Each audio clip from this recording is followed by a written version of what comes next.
Assalamualaikum. My name is Suhaila binti Muslimi. My number matric is 2657 and 89. We talk about the association analysis in medical diagnosis test data. For introduction, data mining technology is widely used to find the hidden patterns and relation in enormous amount of data. One of the most common approaches in the field of data mining is association rule mining.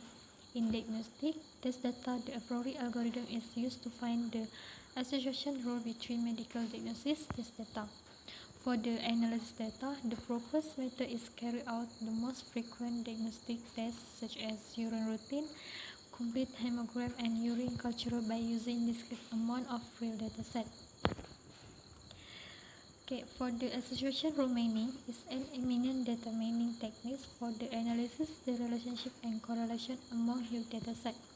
In ARM, we use one of the great well-known algorithm named as a priori, which is having a several type of data is present in the medical sector, such as textual data, numerical record signer. Concentrated on the transaction database diagnosis tests in medical laboratory. Medical data analysis has widely used by ARM.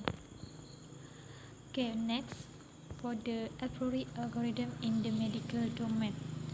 A priori algorithm used to implement the association rule between medical diagnosis test data, applied to find the most frequent diagnosis test of medical test data by the association item set of medical data. The different set of real-time transaction database is taken from medical laboratory. To decompose the patient-based test registration in medical laboratory, the attribute is transaction ID and test name. Transaction ID is numerical data type. It means the number of tests present in a single transaction. The name of test is varied to each record of single transaction. All the record having a CSV, delimited file format and which is into a priori algorithm. All the datasets are limited to the sum attributes. A priori algorithm can build the rules from selected diagnosis dataset. For example, on table 1, the a priori algorithm is worked very well in the given datasets. We given the value support and confident by running the algorithm to be successful. I will explain about table 1. So, we have given the value of support respectively 0.04, 0.03 and 0.03 on table 1. The dataset 1 has 38 rows and it's with fewer rows than dataset 2 and dataset 3. As a result of support value is 0.03 that includes the rows like 66 and 89 in dataset 1 and dataset 2. The confidence contains the value 0.1 which is represent all three kinds of the dataset. The order of time is taken to run into the a priori algorithm as 20 millisecond, 10 millisecond and 0 millisecond respectively.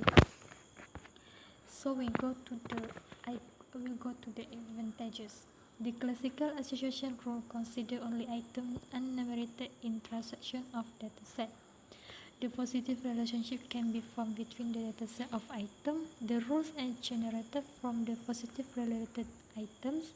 These rules are referred to as positive association rules. Most of the algorithms were developed for generating positive association between the items. Next, disadvantages. Negative association rules also consider the same item, but in addition, the item also consider which were absent from the transaction. The negative rules are generated from infrequent item set. This rule plays some important role in decision making. So for the conclusion, the a priori algorithm recognizes the laboratory test in measuring the degree of patient survival in oral cancer. The collected test data are converted to the transaction format and inputs into the a priori algorithm. An a priori algorithm is needful for finding frequent diagnostic tests in the medical data. That's all from me. Thank you.